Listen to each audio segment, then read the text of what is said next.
if you want to know how I transform from that to this, then definitely keep on watching.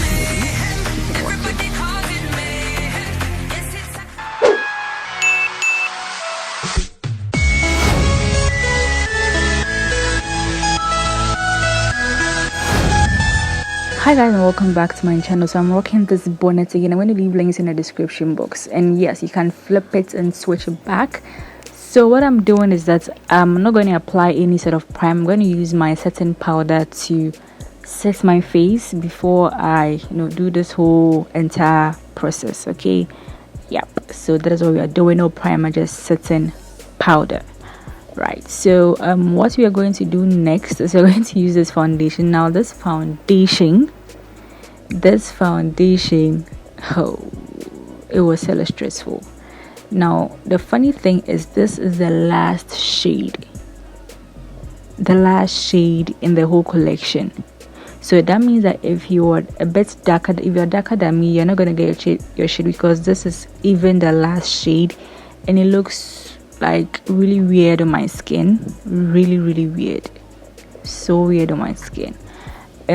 But then again, I was recontemplating whether to film or not to film, so I had to cut the video and just rethink. And so I decided to make this foundation work, because there was no time. I had a lot of videos to film that day, so I had to work with what I got. So that is what this video is basically about, me trying to figure out how to fix this whole situation. It was really a struggle, because you could see the difference between my face and then my neck and even my ear. It looked like I had a mask on.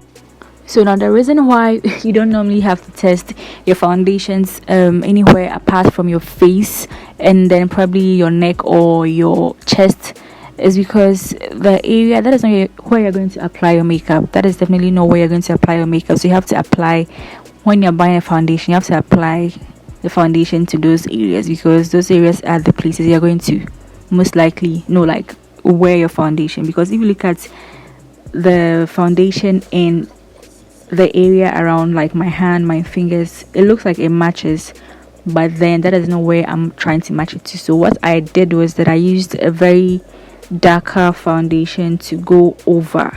Now this looks like a lot of products, because it doesn't match my skin. Now if you're using products that don't match your skin, obviously it's going to look like you have a mask on, because there is no match at all.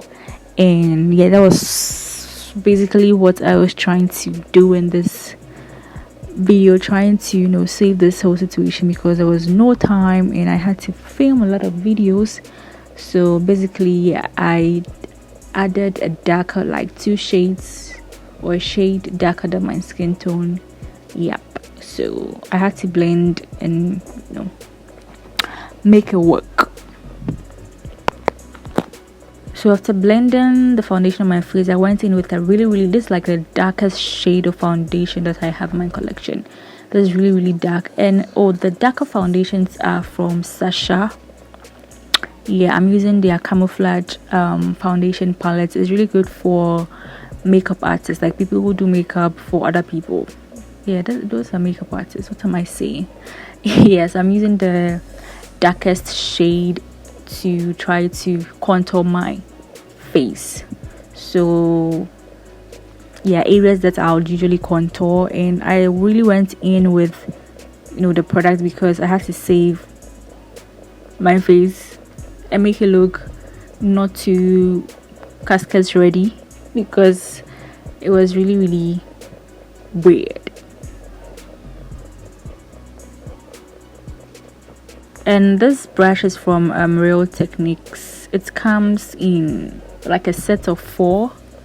Yeah, these are the brushes that I got early when I started doing my this whole makeup thing.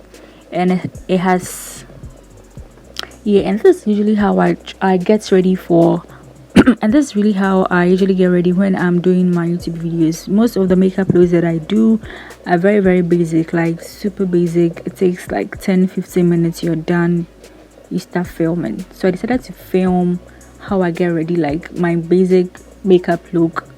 This is my go-to.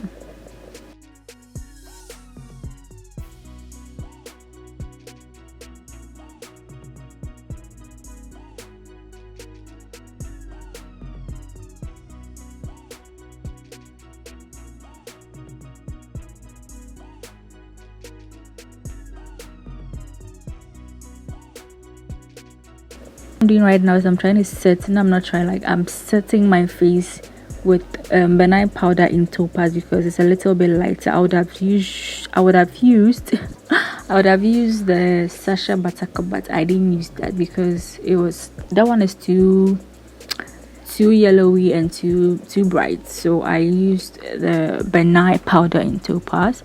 And yeah, I'm trying to set those places that I would usually highlight, but without, you know, a highlighter first.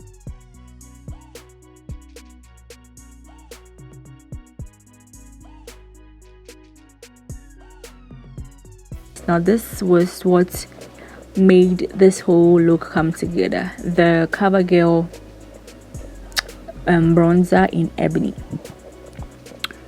Yeah, that is what I'm using, and I bronzed my entire face. I started with the area that I contoured, and then I went in to do my entire face because I needed some warmth in my skin, because I don't understand why you create a foundation and this is the light, like this is the darkest shade. Like, don't you want to sell your product? It's like the darkest shade. And I'm wondering, so if somebody is like darker than I am, the person's not going to get a foundation to buy. That's really sad. I honestly thought, like, we've gone past those times where it was difficult for dark skin girls to get products that, you know, they could use. Well,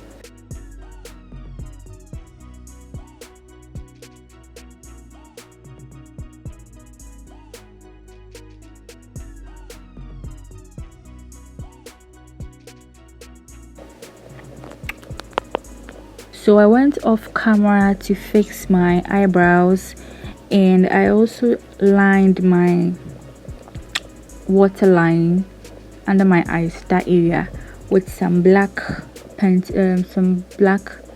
pencil, yeah, black liner, kajal, however you'd want to call it.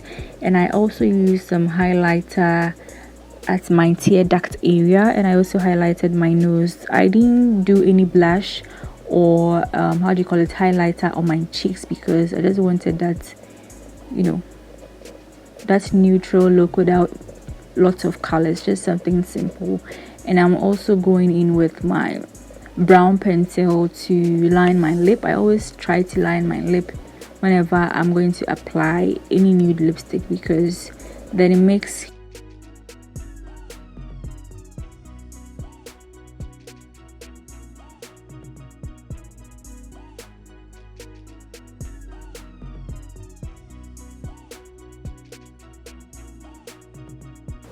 So I'm going in to apply this nude lipstick. I usually pair my brown lip liners with nude lipstick, and then I'm going to tap it. It dried really fast, so I'm going to use my fingers to warm it up so that I can spread, you know, the product evenly.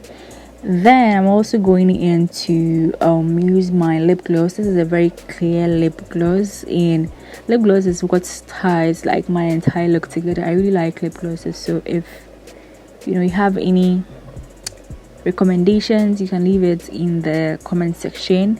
And oh yeah, it's really fake, and I like the consistency, and it lasts, you know, quite long. Yeah, so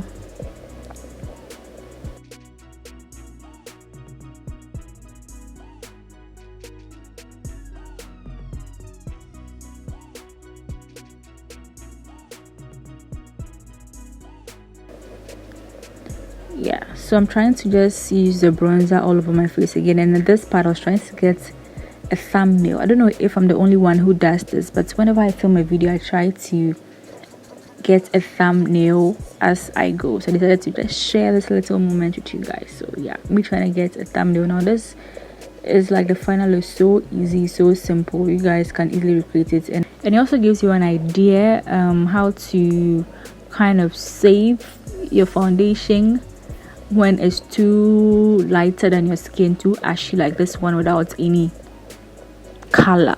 I thought it was too ashy.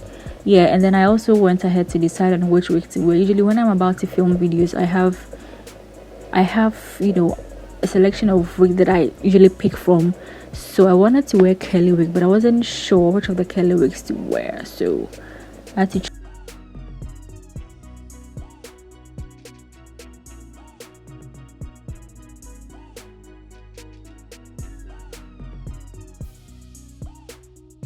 try that on camera, and I fell in love with this particular one.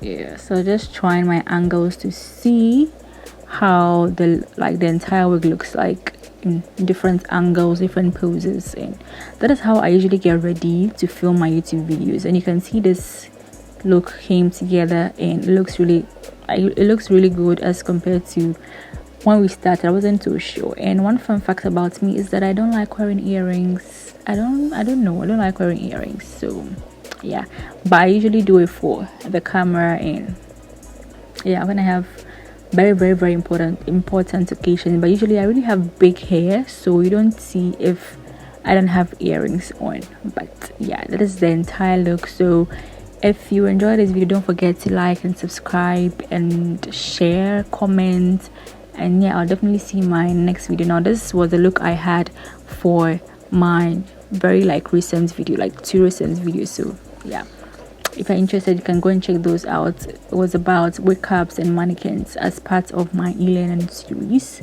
Yeah, all products used will be in the description box, so check that out. I'll see you guys in my next video. Bye.